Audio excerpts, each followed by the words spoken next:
2021년 4월 22일 목요일 출애굽기 8장 16절로 24절 말씀. 여호와께서 모세에게 이르시되 아론에게 명하기를 내 지팡이를 들어 땅에 티끌을 치라 하라. 그것이 애굽 온 땅에서 이가 되리라.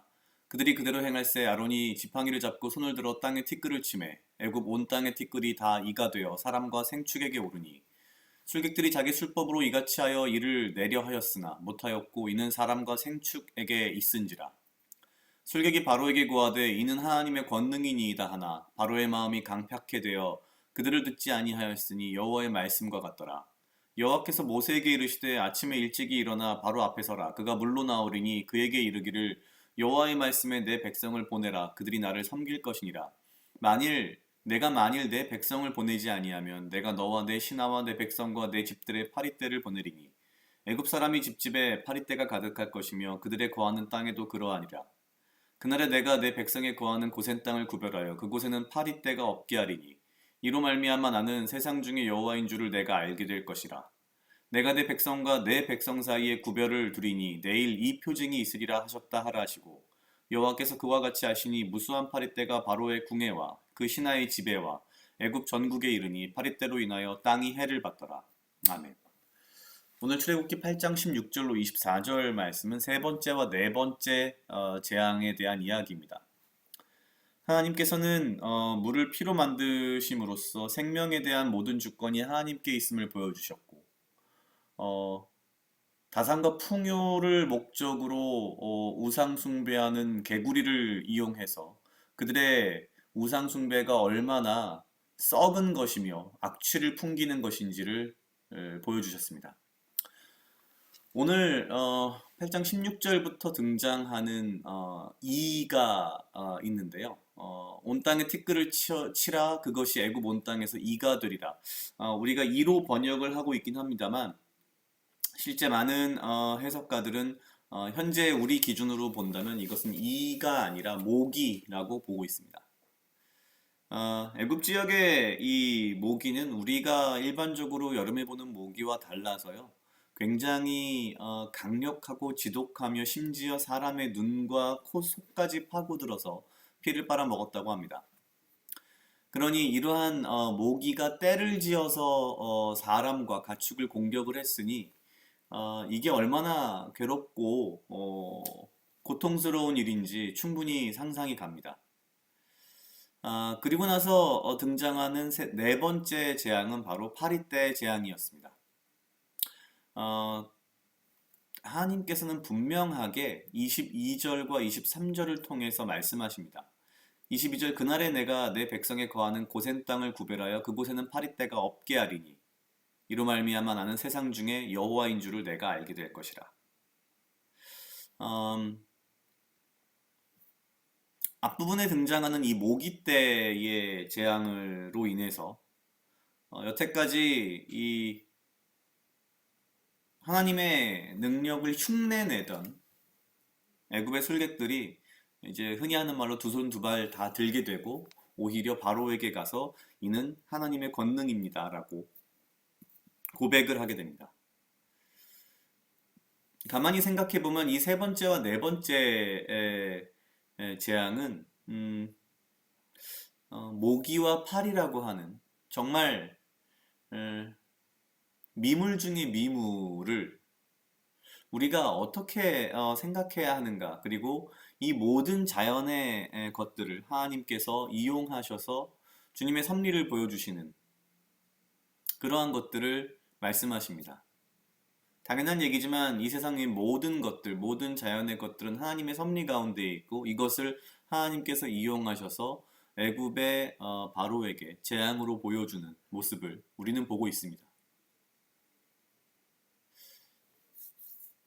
앞부분에 등장한 술객들의 고백, 이는 하나님의 권능이니이다.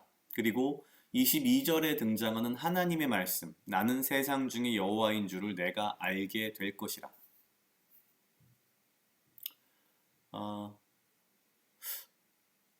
물론 애굽 사람들에게만 해당하는, 그리고 이스라엘 백성은 구별되어 보호받는 이 재앙을 통해서 하나님께서는 본인이 하나님이시라는, 여호와시라는 것을 분명하게 드러내시는 거죠.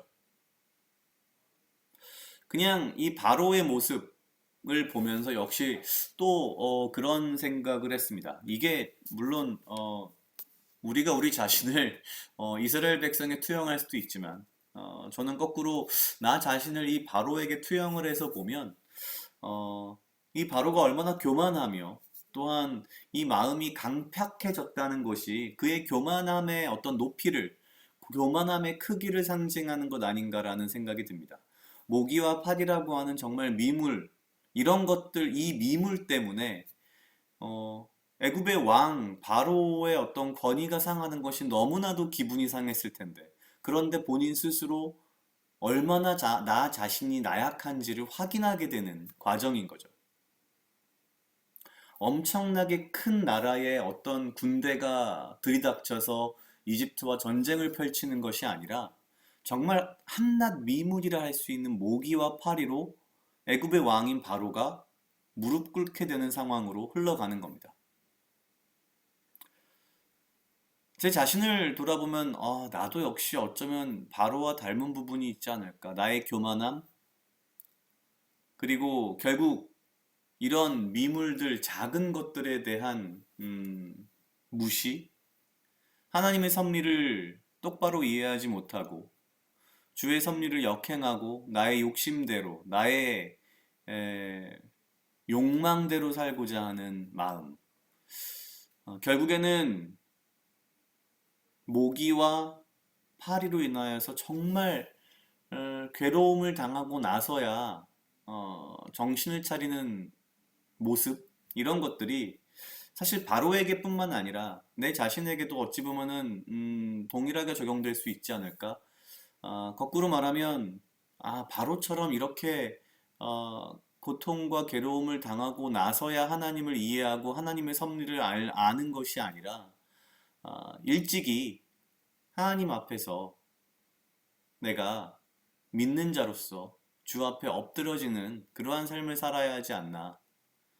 모든 것이, 이 세상의 모든 것이 주님의 섭리 가운데 있음을 알지만 그것을 내 마음으로 더욱더 인정하면서 주 앞에 나아가는 하루하루의 삶을 살아가야겠다 라는 생각을 했습니다. 각자 약 2분 정도 묵상하시겠습니다.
다 같이 기도하시겠습니다. 하나님 아버지 감사합니다. 주여 이 하루도 나와 동행하여 주시옵소서. 주님, 나로 하여금 사랑하게 하시옵소서. 아버지여, 나를 해하려 하는 그 어떠한 무리들로부터 나를 지키고 보호하여 주시며 내가 오직 주님 주시는 지혜와 명철로 이 하루를 살아가고 나에게 필요한 건강과 육체적 강건함을 허락하여 주시옵소서.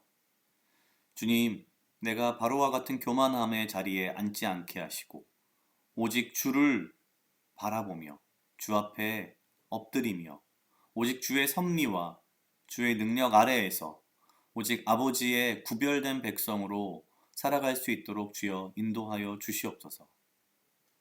이 모든 말씀 예수님 이름으로 기도드렸습니다. 아멘.